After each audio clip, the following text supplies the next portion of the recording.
This episode of Capes and Lunatics Sidekicks is brought to you by Tweaked Audio. To get awesome headphones, go to tweakedaudio.com and use the coupon code Southgate to get 30% off, free shipping, and a lifetime warranty. Or you can get there through the link on our website, southgatemediagroup.com.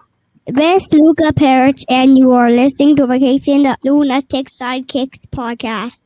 In brightest day, in blackest night, No evil shall escape my sight. but those who worship evil's might. beware my power. Green Lantern's light. Hello and welcome back to another episode of Sector 2814, the Green Lantern Podcast. I am Phil, joining me as always, Master of the Core, it is. I'm Will. Hey, everyone. And that spunky Green Lantern in the big boots, it is. That's you, Conan. That's me. I'm here. Sorry. You're the Green Lantern. I'm the rookie. Yeah. You're the guy in the Uggs. I'm the Gnort of Green Lanterns. Well, I wouldn't go that far, man. I don't know that I would even call Gnort the Gnort of Green Lantern. Anyway, so what's up, boys? Some entertainment came out this weekend. We got some entertainment news today. Was anyone brave enough to watch the whole Snyder Cut? I have not watched it. No, I watched it in one sitting, and I had a headache when I was done. Okay. Wow.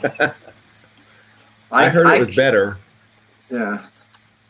I mean, it's better, but it just seems. I mean, it's like the same movie, just like Zack Snyder put every thought he had into it. It's like, oh, let's get some more people talking here and this, and instead of Flash pushing a car for a family in a car at the end, hey, let's have a rewind time. Okay. I do not like Ezra Miller Flash. Yeah. Grant Gustin is the Flash. I watched Falcon and Winter Soldier, but that is much better. Yes. Yeah.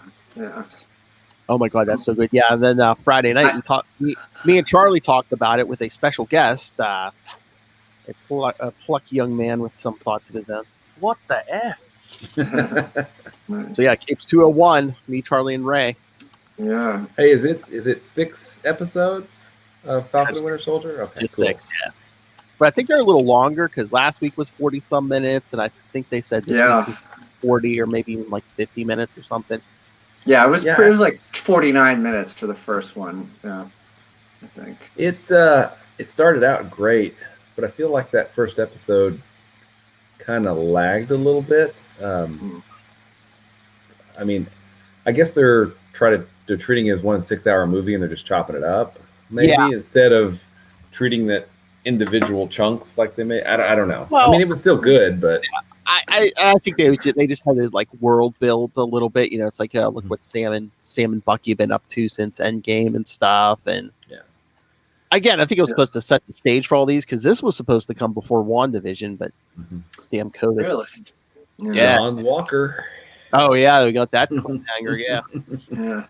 I was kind of hoping that it would be start out sort of like WandaVision and be a Perfect Strangers type sitcom where with Valky Bartakamus. Winter Soldier is Bartakamus and Falcon is cousin Larry.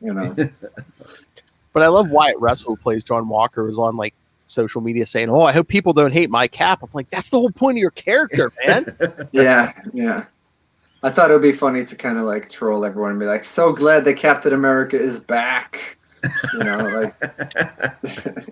And I just feel bad people making fun of like his face. I'm like, I think they just wanted someone who one who could act, but two, you could like look even with that mask on and be like, oh, that's not Steve Rogers. Yeah. It's gonna be interesting. I mean, we know. I assume we kind of sort of know what's coming, right? Yeah. Even though we don't really know, we know that John Walker is not Captain America in the Marvel universe. So. Oh yeah, U.S. agent maybe, but okay. Who thinks Steve Rogers isn't dead, right? Well, he wasn't. No one comes out and says he's dead. They say they really like, oh yeah, he's gone, and it's like, We had no body, no funeral. I mean, come on. He was really old. I mean, yeah, but yeah, but he still had the serum in his veins. Yep. That's what I'm thinking. Maybe old man strength, the new definition. Maybe they faked his death to protect him from his enemies. Yeah, again, he was over 100. Yeah, that's true. That's very true. Maybe. Well, Bucky saying, when he was asked how I'm 106. Whoa. Oh, that was funny. You sound like my dad. Oh, yeah. Okay. Oh, thank you, Russell. Yes, I blocked out a lot of this Snyder Cut. There was a Green Lantern cameo in Snyder Cut.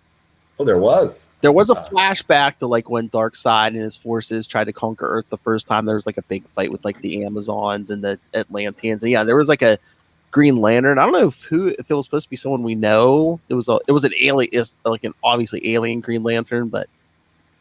Well, how long ago was Darkseid? If it was like it was thousands of years ago. So it wouldn't have been. Gosh, I'm totally blanking on Hal's predecessor. Abin Sur, thank you. No, it looked like more like it was supposed to be someone like either like a Tomar Ray or a Kilowog, something closer to that. Maybe it was Yulin Gar.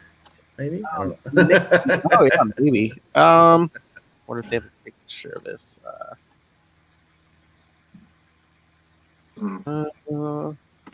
There was did you guys see there was a story / publicity stunt about Ryan Reynolds said he watched Green Lantern for the first time since it came out 10 years ago. It was mostly to promote. He's got like a liquor line or something, and I guess he live tweeted it or something. I didn't go and look at his timeline. Just thought there was. I read a story that had some tweets from him, and there were some good ones. I mean, he had a good point. He said, the cast on that was awesome. I mean, you had Angela Bassett. You had. I mean, it's like a lot of movies. The casting's good, but it's just the writing or whatever. Yeah, the story just wasn't there, and it freed him up to be Deadpool. So I guess it all worked out. So I'd love a good Green Lantern movie. I really would. Or a Green Lantern series, perhaps on HBO Max. Yeah. Yeah, I don't know if we're going to see that. All right. Let me see. I don't know how clear this is going to be, but all right, let's see if I can share this. I just pulled it off the internet real quick, so. Yeah, I look for a decent stuff. All right. Can you see that? Any ideas, Will? I don't know. He looks a little Jack Kirby demon-y, but as I said, it was like thousands of years ago, so I don't know if anybody we're supposed to be familiar with. I guess we could start researching previous Earth's Green Lanterns. Maybe we'll have an answer next week, right? Yeah. Who was Green Lantern of Earth? Like 5,000 years ago. Yeah, exactly. Who was that? All right. And did you guys hear the news today? Black Widow, the Black Widow news. I saw that. Did hear that. Yeah. Yep. They announced it's going to be in theaters. Then it's going to be on Disney Plus same day, but you're going to have to pay like an extra $30. Yeah, they sort of did that. I mean, they did do that. Or Disney did anyway with what was it? Mulan. Yeah. Or was it Raya too? They just did that with and the Last Dragon or something. I didn't buy those, but I'll probably keep those. But I think it's July 9th now. I kind of don't understand. Like, if they're gonna put it on Disney Plus, why wait until July? I feel like it's been pushed back for like over a year already. I mean, I know it's going to open up in theaters too, so maybe theoretically things will be better in terms of it's got to be getting to theaters, but there's got to be some behind the scenes thing or having to get. I mean, they probably don't want to cut the legs off of theaters, because people don't. Because if they stuck to me, it'd be like 4 or 5 weeks from now. So they guess they need more. Yeah. Because they said they were going to wait till the last minute to make the decision, and they pretty almost did.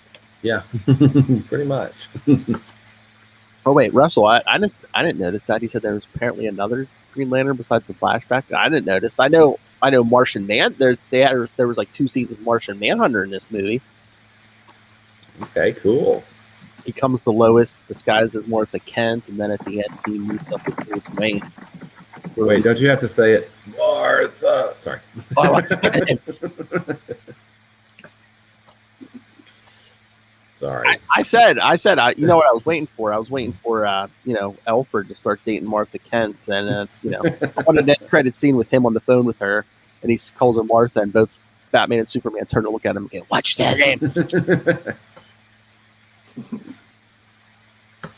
I think I read that there's going to be a Zatanna movie too.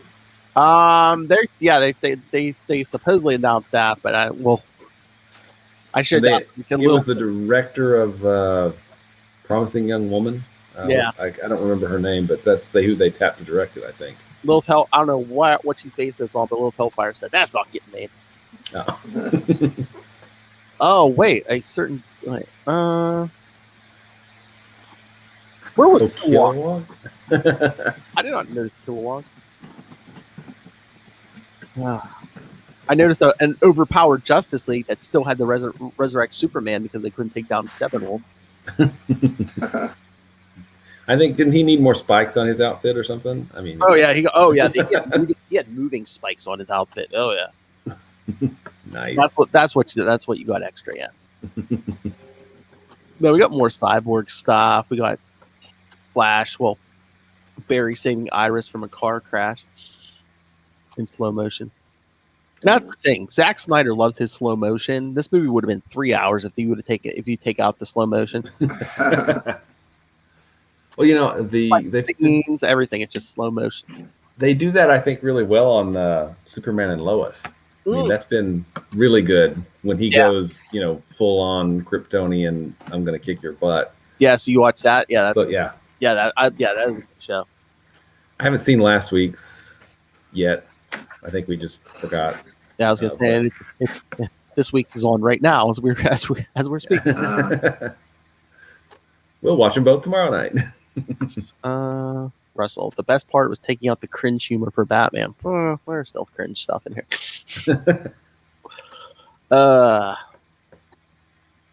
Nuts. Hopefully, I will have Far Sector. At least the first 4 issues by next week. We'll see. Don't even get me started on comics. I'm going to have more than usual to read tomorrow because last week I go into my comic book store. I only got half of what I was supposed to get because UPS lost the box. So most of the Marvels I was supposed to get didn't come in last week. I think I got an Iron Man and something else. And I was like, come on. Stupid UPS. Oh yeah, and I'll get Justice League. Those came out last week. See what Bendis is doing to Justice League. Do your drop, man. Do your drop. Oh, okay. Yeah, I was gonna say, man, he's just Will's still shaking from when Bendis took Avengers. Bendis. Hey, it wasn't bad. It just wasn't for me, and that's why I left after 20 years. So. Oh yes, Russell. I 110% agree. Ezra Miller's still awful. Yes, that's what I said. Grant Gustin, my TV Flash, is the Flash. Great episode was just on with Abracadabra came down. Mark Wade's favorite Flash villain, Abracadabra, tooled me himself. All right. So anything else, or should we jump into our 2 issues tonight? Yeah. I'm ready to roll. All right. So, yes, we're covering Green Lanterns, Volume 3, number 18 and 19. Mm-hmm. Number 18, kind of a one and done. It's it ties into Justice League breakdowns. Mm-hmm. Breakdown. Which I didn't even remember that was a crossover. I think it was mostly just in Justice League and Justice League Europe, but then, got this one thing. So this cover date November 1991. Oh, boy. I wonder who this one's about. Title: One Angry Guy. I thought the cover was pretty clever, right? Yeah. Oh yeah. collect them all you just did or something. Yeah, it's one of one. Collect them all. Him holding that sword, which does not happen. So yeah, of course, Gerard Jones and Joe Stanton, the guy artist Joe Stanton. Cover artist Kevin McGuire, who I believe was drawing Justice League at this time. Yep, he was. Yeah, I think he was. Was he still doing Justice League at this time, or had he already left? I don't remember. I'm trying to remember. Was Breakdowns like toward the end of his run, maybe? Maybe. It's been a while. Yeah. A long while. All right, so Guy Gardner is disgusted when the Justice League of America decides to break up. Still, he can't seem to shake the feeling that he's lost a lot of his edge. And when he remembers that he's been saddled with Gnort as his partner as Green Lantern of Earth, Guy just gets more depressed. Guy ditches Gnort and goes off in search of some trouble. He winds up at a carnival where he realizes that his old flame, Kari Limbo, is running a fortune teller tent. All right, let's stop right here. Okay, so yes, this was Guy's girlfriend. Did he lose her will when he went into a coma and like didn't Hal like try to steal her? Probably. Your buddy. I think so. Yeah, I think so. It was. When he first appeared back in what 59 of the. I think so. Yeah. Of the 60s series, which would have put it in what mid 60s, something like that, I guess. And was it a done in one appearance where he just appeared with Green Lantern and then got knocked into a coma? Well, yeah, because I think it wasn't like an earthquake. It's like hit the head with like a butt, literally like a bus or something. Yeah. I think he goes in for his first coma, and then he comes out around 116 or 117, and then he gets put back in the coma when a power battery explodes in his face. There we go. And then he gets woke up right around Crisis, right? So the 180s. He gets woke up for Crisis, yeah, because some of those Guardians are like, here, you're going to take Goldface and the others and lead them in the first, kill the Anti-Monitor. And it's like, wait, they could have woken him up this whole time? It's the Guardians. Yeah. All right. So yeah, Hal Jordan once again stealing someone's woman. That never happens, man, ever. Kari is unimpressed with Guy's attitude, recalling better days before Guy had gone into a coma, as we just said. Yeah. When Guy declares that he will not apologize for who he has become, Goldface reveals himself.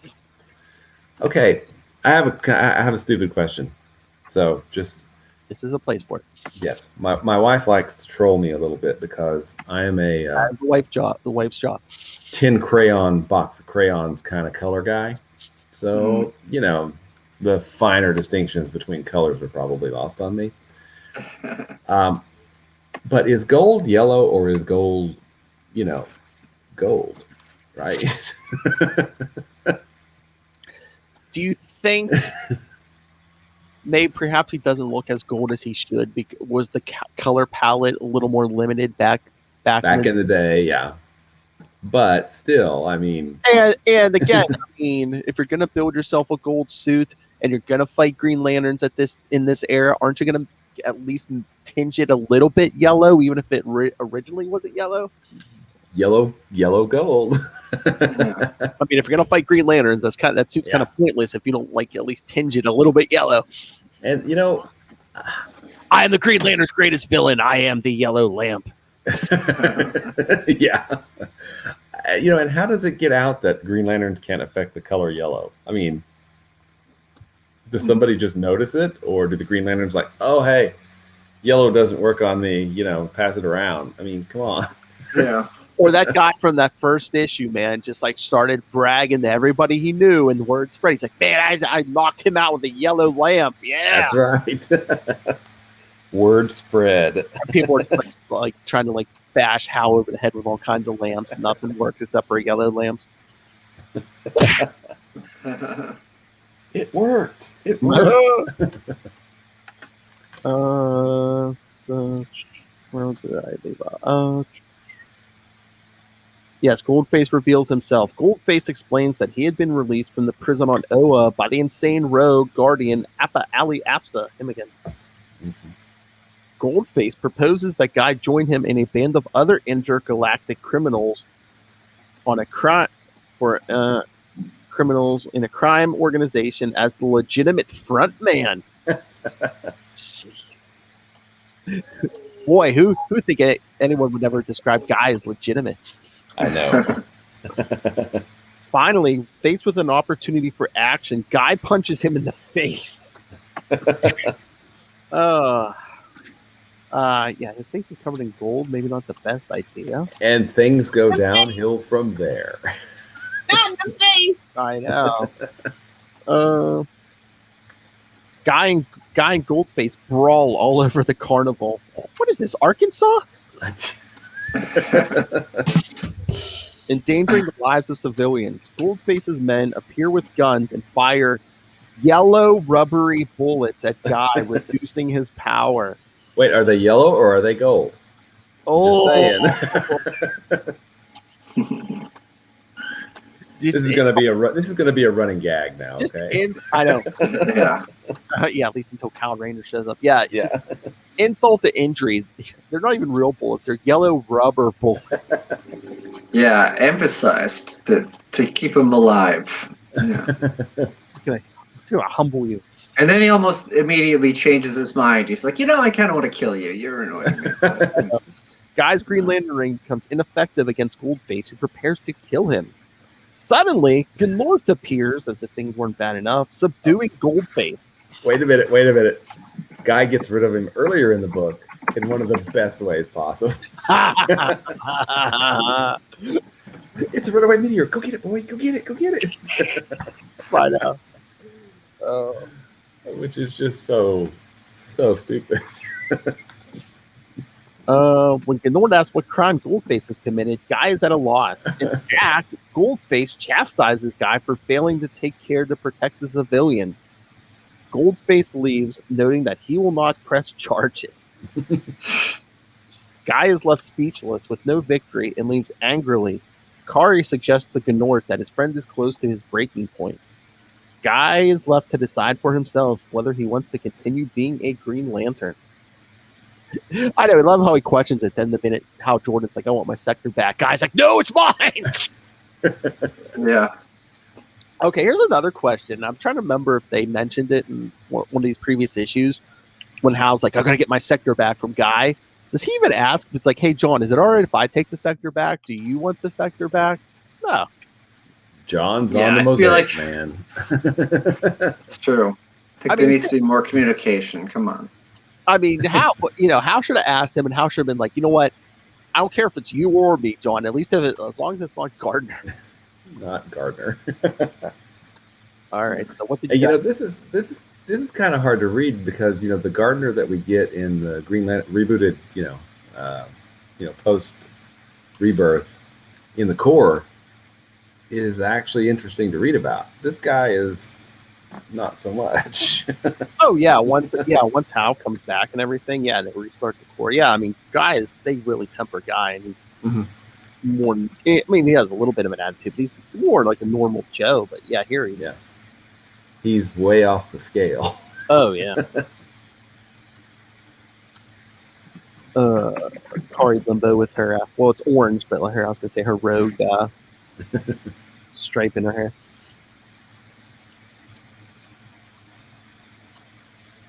Oh yeah, and I forgot. Didn't even mention. Yeah, Guy thinking, he's like, he was getting rough living with was it Major Glory now? Yeah. Turns the apartment into a soup kitchen. Yeah, that's a funny detail. Yeah, he shows up a little bit in the Guy Gardner solo series. Yeah. Oh no, I guess he kind of punches Goldface, but I mean, he picks up like a candle. Was that candelabra or whatever? Just like or something, yeah, and hits him with that.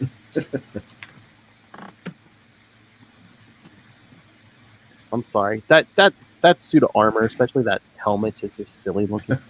Yeah. I mean,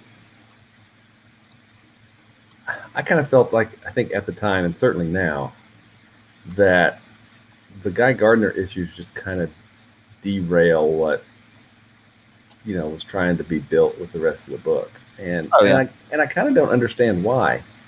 I mean, Gardner was the Green Lantern in JLA, but he hadn't really been a big part of the Green Lantern series. Maybe toward the end, because it's been a long time since I've read the last 30, 40 issues of the Green Lantern series before this one, but to have him be an equal kind of co-star, it just seems like a strange choice to me. I don't understand it. Yeah. All right, Matt, what did you think? Again, was this your first time reading this one? It was my first time reading this one. I felt like I was missing something with not reading the Justice League prior to that, and it kind of fluctuated between the silliness of the fight at the end and Guy Gardner sort of feeling bad about himself. Even Gnort couldn't really save it that much. I didn't know that much about Goldface. I'm familiar with the U.S. version of The Office. The Goldface was a fake villain character on an episode of that. But I don't know. I mean, I kind of like.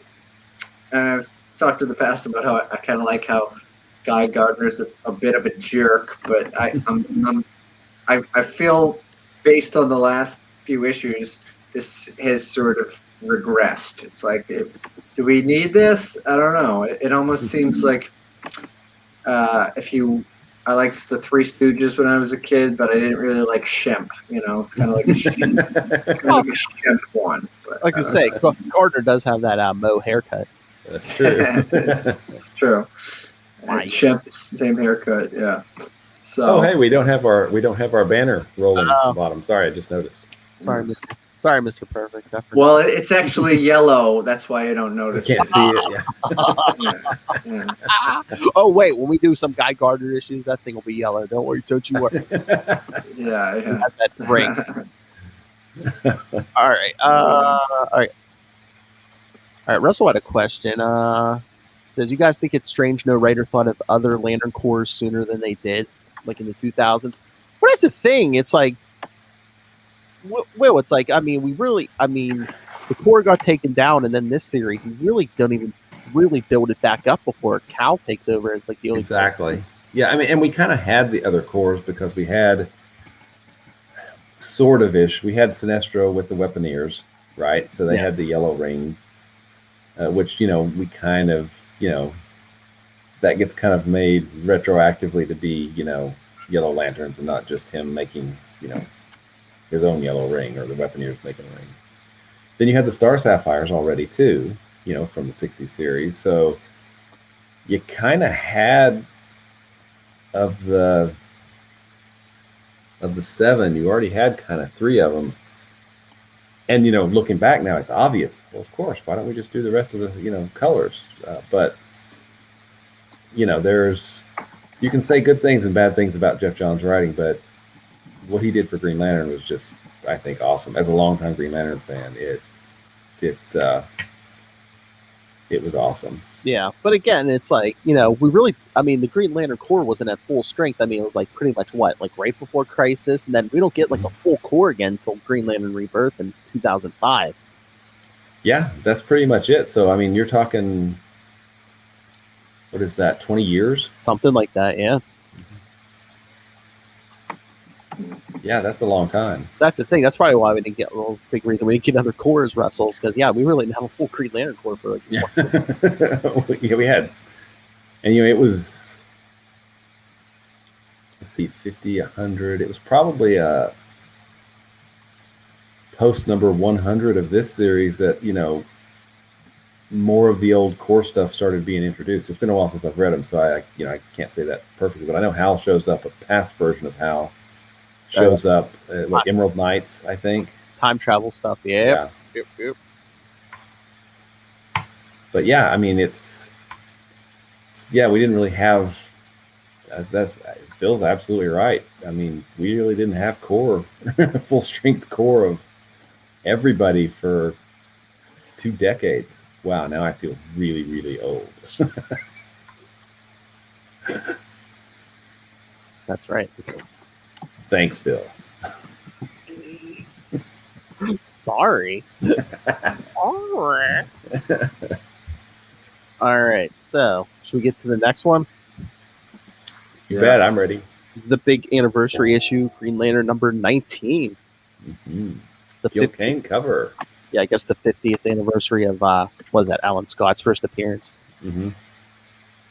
And it's kind of cool because we get Gil Kane on the cover, who's helped create the Hal Jordan and the 60s Green Lantern series.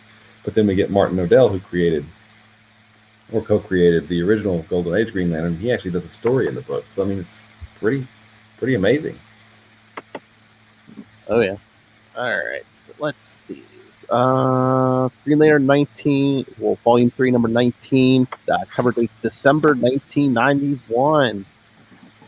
Oh yeah, we got 4 different pencilers on this thing: Joe Stanton, Mark Bright, Martin Odell, and Pat Broderick. Yeah, and 3 inkers: Art Nicholas, Romeo Tangle, and Pat Broderick. So, ooh, Pat Broderick, pencil names. Cool. I hadn't noticed that.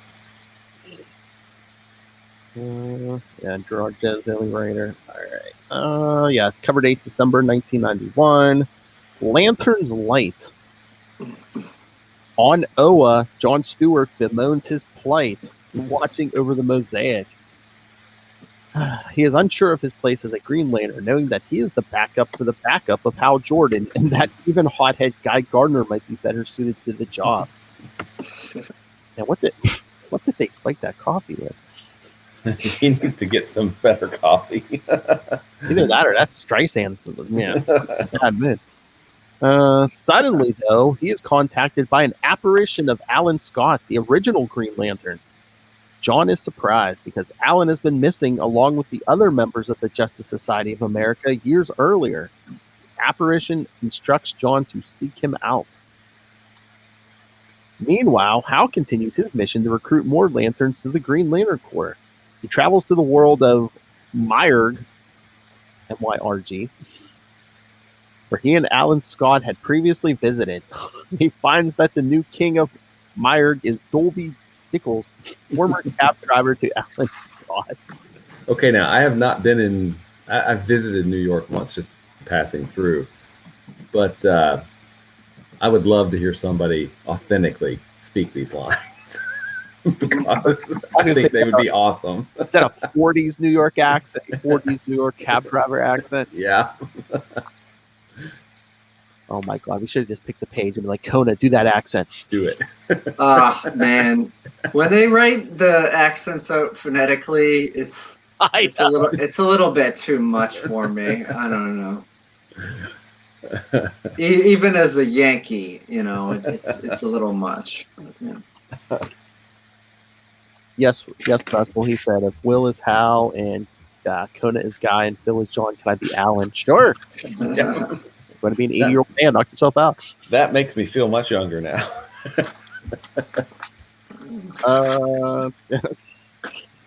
Well, and do you remember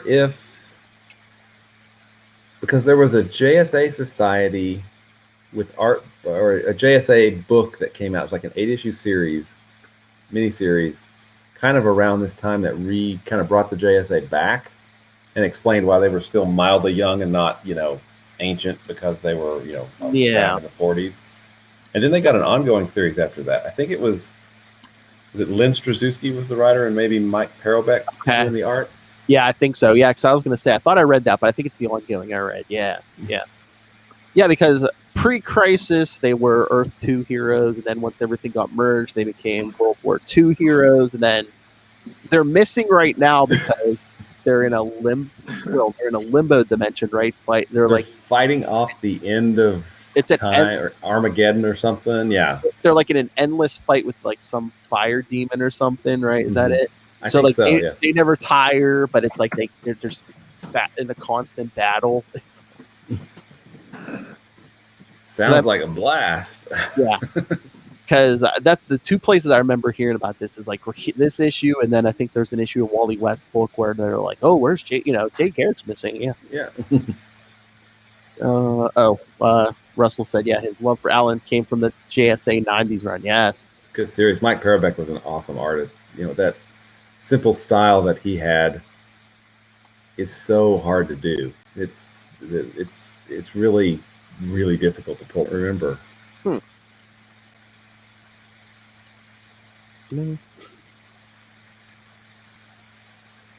All right, let's see. I think he also did some work on like the Batman Adventures books, the animated series. Okay, books. Yeah. His style fit really well there. That makes you feel old. All these comic book creators. Yeah. All right. I think he was really young though. He was. Unexpected. I'll look that up while you. Okay. Dolby has recreated much of Merg in the image of Brooklyn, including a baseball field for the Dodgers. Just as Hal begins the sad duty of informing Dolby that Alan is missing, a giant apparition of Alan appears over the baseball diamond and says, "If you build it, they will come."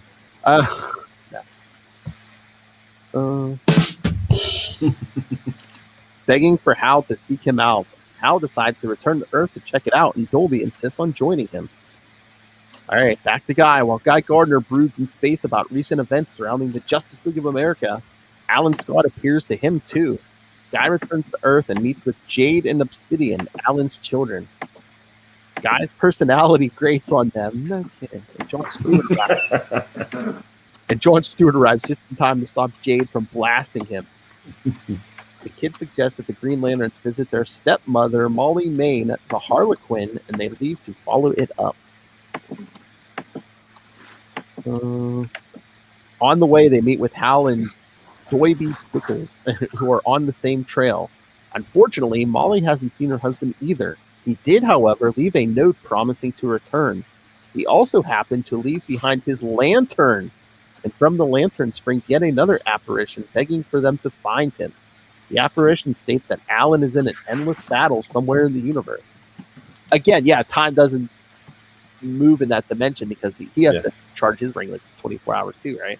Yep, absolutely. So it's like, it's weird. His battery's still here, but he's still fighting. When Guy doubts the apparition, it takes them into a vision of the past. It tells them the story of Yulin Gar, the one-time Green Lantern of Sector 2814. In the vision, Yulin Gar lacks a vulnerability to yellow or wood. He also interferes with local politics against the Guardians of the Universe directives. The apparition explains that the Guardians had put the yellow impurity into the Green Lantern's power on purpose and could remove it at any time. Paralyzed. Unfortunately, the lack of weakness corrupts Yulin Gar and keeps humans in chaos as a means of keeping them organized. As punishment, the Guardians make him vulnerable to wood, leaving him at the mercy of an angry maw. What, so they could beat him with clubs?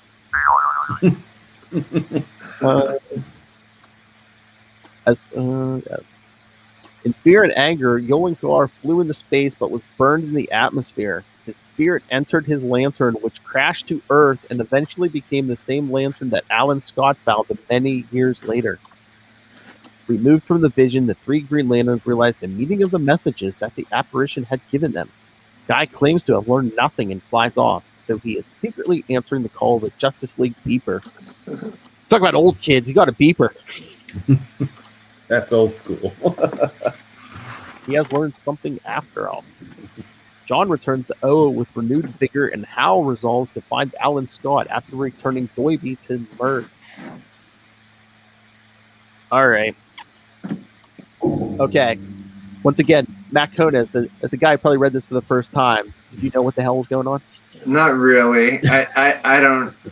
I mean, I kind of got it a little bit, but I don't know as deep into the roots of things and all that.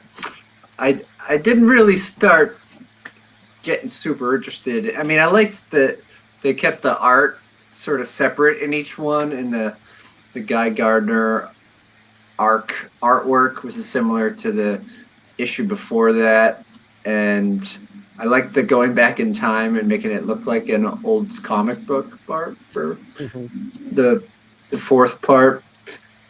But I don't know, for like an oversized issue. I mean, I did read it today, kind of in not like in a hurry, but I read it before the show, so I would have it fresh in my head. And but yeah, I don't know. I'm a little bit confused, but whatever. I'm trying to get into it. But yeah, Martin Odell, that was the artist who originally drew Alan in the '40s, right, Will? Yep. Mm-hmm. Yeah, so. Awesome. That's a nice touch. Yeah. Is he still around? Oh, no. I think he... I was going to say, I thought he was pretty old. I think he died in the early 2000s. Mike Parobeck was 31 when he died in 1996. That makes so that's I'll look up Martin Odell real quick too while we're talking.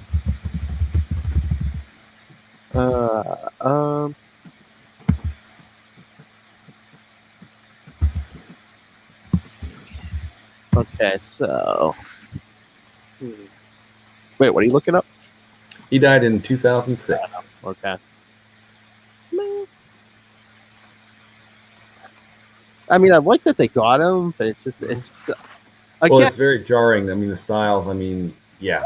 Even just like the other issues were like issue 13 we did where they had the jumping art style and stuff. But yeah, his art's not bad, but it's very different than the rest of them. Well, especially when you have, I mean, you've got Mark Bright doing art in this issue, right? Yeah. And that's a high bar. Then you get the cartoony stuff with Guy, and then you get Pat Broderick doing his kind of gritty, realistic kind of stuff, and then you have kind of what looks like a 40s book, honestly, But hey, it was the 50th anniversary, so yeah. I mean, it kind of yeah. Wish he would have got a chance to draw more Alan rather than Yulin Dark. Yeah. It's just so weird. It's like, yeah, it's Alan's 50th anniversary, but we just get a ghost apparition of him. We don't get the real Alan. And that comes later, yeah, whenever that series came out, yeah. And it could be that this was setting things up for that series, as well as the appearance in the Wally West Flash issue and maybe some other things too. It's just so weird that they used to be Earth 2 and now, once Crisis merged everything, it's like, oh yeah, they were from World War II. Yeah, and then they're here now because reasons. Oh my God, Crisis was just so weird. When the two Supermans go to see like Jay Garrick, he's just like, oh yeah, everyone remembers Keystone being right next to Central City, and they remember young Superman. They don't remember old Superman. Yeah.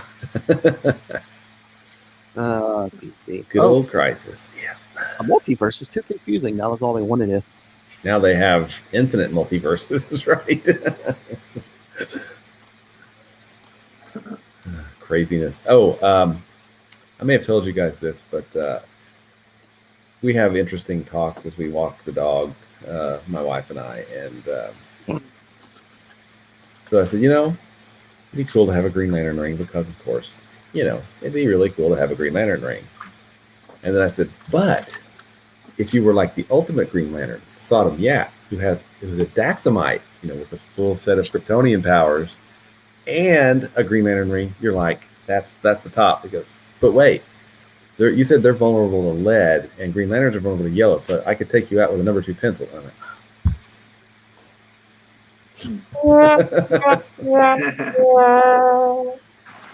she just can't let me have. She just won't let me have it, man. No, no Green Lantern ring. That's what I was gonna say. In a certain era, man, you could like take out like the whole planet of Daxam and like the Green Lantern Corps with a number 2 pencil. Exactly. If you were Deathstroke, maybe, right? I mean, they probably wanted to give them a kryptonite, but it's like yellow, really? Yeah, and the opposite of kryptonite being this radioactive thing, so they give Daxamites lead, which is super common. But just like the color is so weird because it's like, oh yeah, we can paint this a different color, and guess what? Now the ring works on it. Well, I mean, there's a lot of really cool symbolism behind the original Green Lantern uniform. You know, he's a cop, right? Yeah. But he doesn't get his hands dirty, because he wears white gloves. So I mean, that's cool. You know, he's above getting his hands dirty. Wait. Oh yeah. He does. You know, he's by the book. He's a good lawman, right? And then it was about willpower, so the color yellow is associated with fear. You know, so that was his weakness, was fear, and is the color yellow. I mean, was it John Broome, I guess, who wrote? I think John Broome wrote the first appearance in Showcase, and then the first 70 issues of Green Lantern. I'm not sure. I'd have to check that, but he put a lot of thought into the symbolism, and then Gil Kane, of course, was a superstar artist, and I'm sure added lots of touches too. So yeah, like that original run up to like Hard Traveling Heroes, it was very like sci-fi and very kind of. It felt to me like, I mean, some of the ones I've read. I mean, I've got the archives over there somewhere. It almost felt like 50s sci-fi, kind of golden age sci-fi type stuff. But it was cool. I mean, ultimately, I didn't get into Green Lantern until post 100, when I first when I got my first issue off the stands or whatever it was. But I guess there's something about us guys liking characters that have important cosmic weapons, right, or cosmic tools. Yeah, girls, men like cosmic weapons. Oh my lord! But it's just trying to like. You're just like, you had this conversation with your wife. She puts up with a lot. I was gonna say I can't imagine. Well, she's outnumbered because me and the boys would have all kinds of conversations about all of this stuff, and she listens, and then she processes it all and knows when to use it against us. So there you go. That's right. Got to get them on your side before they get on the wife's side, Kona. Yeah. Yeah. I'll try. Oh, I just wonder what episode I'm going to say. Watch her go into labor on a Tuesday night. Where we're like, we're on Baby Kona watch. Yeah. We're waiting for a text. Yeah, right. Like a betting pool. What time? What time, kid? Yeah. All right. So, anything else on these gentlemen? Or you guys? I don't know. Is it worth seeking out the Justice League stuff? I don't know. For me, I never even read most of that breakdown stuff. Did you, Will? Not really. I think I have some of the issues because it was a new Justice League after Crisis, but I was never really a big fan of the humor of it, because it wasn't what I wanted. A lot of people loved it, and that's great. It just really wasn't for me. But I read some of them; they weren't bad. And yeah, like I said, I don't think I read the breakdown stuff. I want to read that stuff, fill in the gaps. Yeah, if I ever do, I'll let you know. Yeah, well, and I do have some of the later issues because that's some of Adam Hughes' first work. Doing interiors on. I think it was just Justice League, the American Justice League. I think they called it Justice League America at that point. I can't remember. Doesn't Dan Jurgens come in the right, and does he pencil it too? It's around the death of Superman, around that time. Yeah, that was around maybe 60s or 7, because Death of Superman was 75 of Superman. I don't remember. I don't remember what number of Justice League it was. Was it in the 100? I think it was in the hundreds, wasn't it? I don't think. Here, I'm gonna look this up. Because I think by 70-some, after Superman dies, doesn't Wonder Woman come over to take over the lead?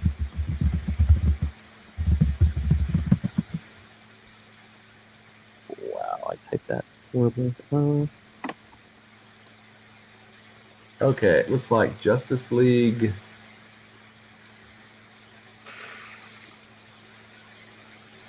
Whoops. Let's... Get more Justice League.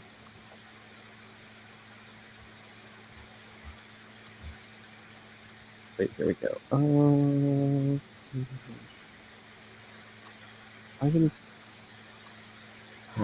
Justice League International. I'm not finding it.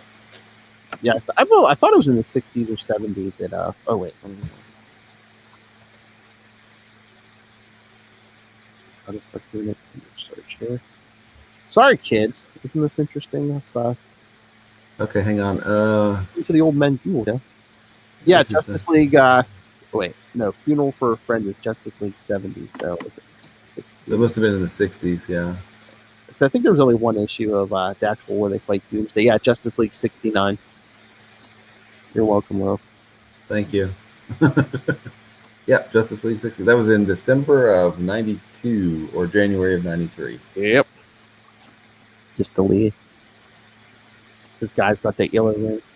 Mm-hmm. All right, so. Which is what we're leading up to. That's right. We're getting there. We are getting there. All and right. we've got 31 issues until 50. Yep. And Emerald Twilight starts in 47? 48. 48 for Will's 3 issues. Will's favorite story. Not really, no. Got it.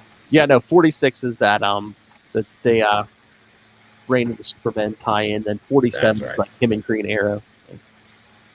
And then boom. Yeah, because Coast City's it's funny because Coast City's destroyed in 46. Then he goes and hangs out with Green Arrow and he's fine. And then he's freaking out in 48. That's the thing. It's like I think it isn't Coast City already destroyed in 46. I think they destroyed Coast City in a Superman issue.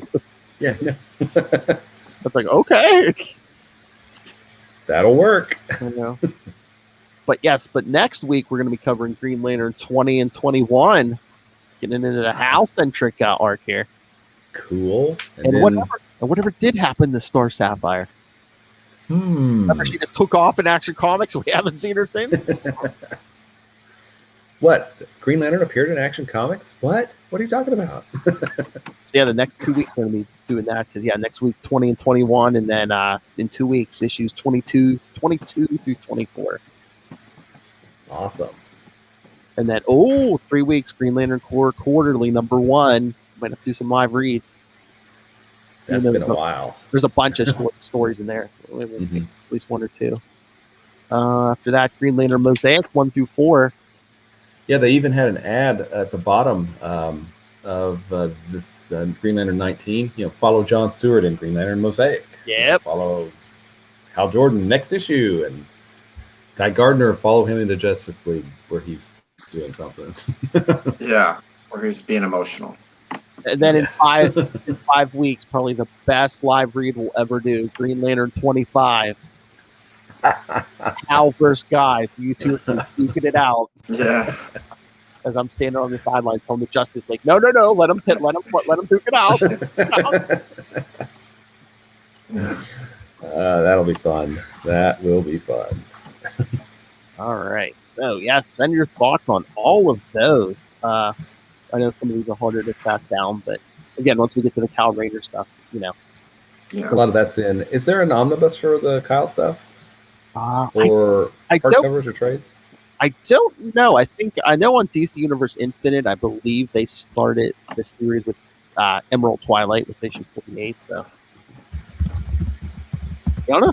I think there are some collections, but I don't know if they ever did like a big omnibus for Kyle Rayner, at least this, like the early stuff. Well, Let me see if and again, I wonder, it's kind of weird because there's a lot of tie-ins too, because 0 Hour hits, and then there's like a crossover or two with like Titans. We'll get to. Yeah, there's a bunch of tie-in stuff. Okay. Let's look for 50. I might have to duck out early, guys. You can Okay. Hey, if you have to leave, you want to do your plug now? yeah, Yep. You can watch me doing nothing all day at Matt Kona, MATTKONA. I'm on Facebook, Twitter, and Instagram. And I'm checking my email, enjoying the updates from Will Allred's mailing list and updates about the crossover divisions. So I'm looking forward to that. I'll see you guys next week. Thanks to everybody who listened. Enjoy the rest of the show. I gotta eat. All right. Take it easy, man. Thanks, Peter. See you later, Punky. Punky.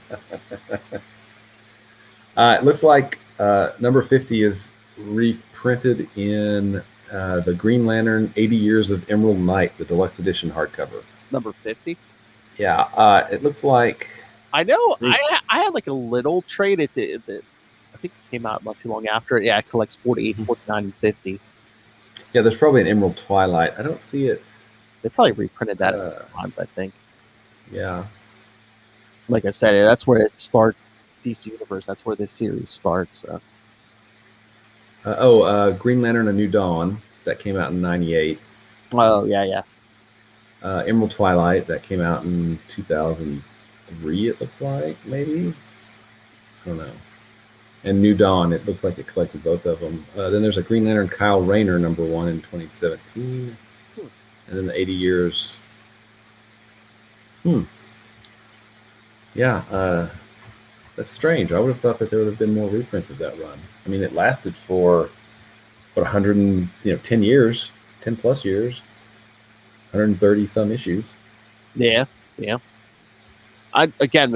they just saw the digital coming, because I think most of the Kyle Rayner stuff's on DC Universe Infinite. Yeah. Mm-hmm. Cool. As long as it wasn't written by Gerard Way, yeah, they don't care. Don't print it. All right, so yeah, let's get out of here. Kona's already gone. All right. Kona's already gone. All right, so yeah, send your thoughts on all the upcoming stuff. Email us, capesandlunatics@gmail.com, or call the voicemail 614-382-2737. That's 614-38-CAPES. And remember, follow Sector 2814 on Facebook, Twitter. Find links to all the various social medias for all of our various shows, links to this YouTube channel. See Matt Kona's pretty little face, links to Patreon, links to merchandise, links to everything, all in one place. That's Linktree, linktr.ee/capesandlunatics. And remember to support the sponsors, Tweaked Audio and Hunt to Killer. Use the code Southgate for both of those for discounts. And then also go pick up Pod Life, the book, now in digital and paperback. Learn all about the journeys of podcasters. And get that on Amazon. When you get anything on Amazon, if you're on there daily like Will Hellfire, use the code for Southgate Media Group right down there in the show notes. Help us support this show, the network, and that scary apparition, Rob Master Doom Southgate. Make it rain, so says Master Doom. And you will find out I am right so much more often than I'm wrong. All right, Will Allred, let us have it. Let's hear about Crossover Division and the mailing list. Okay.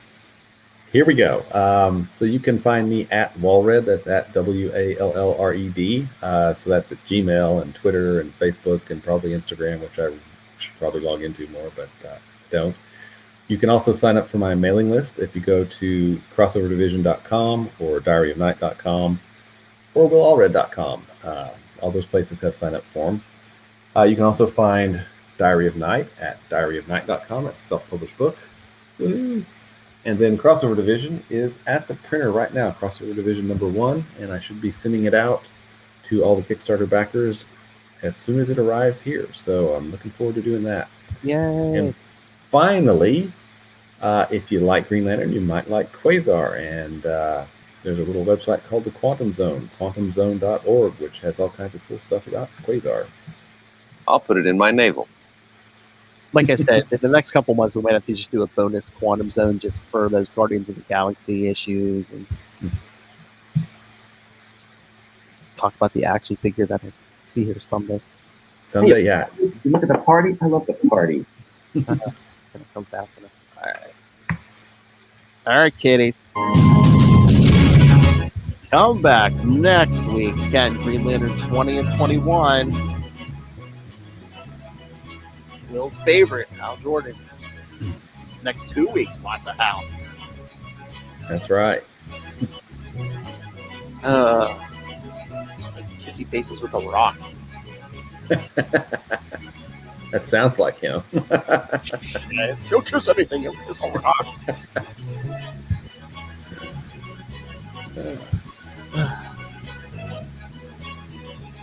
All right, kitties. So yes, please send us feedback. Come back next time. Watch us live. Listen to the recording. I don't care. But until then, look out for those old men ghosts. No, not us.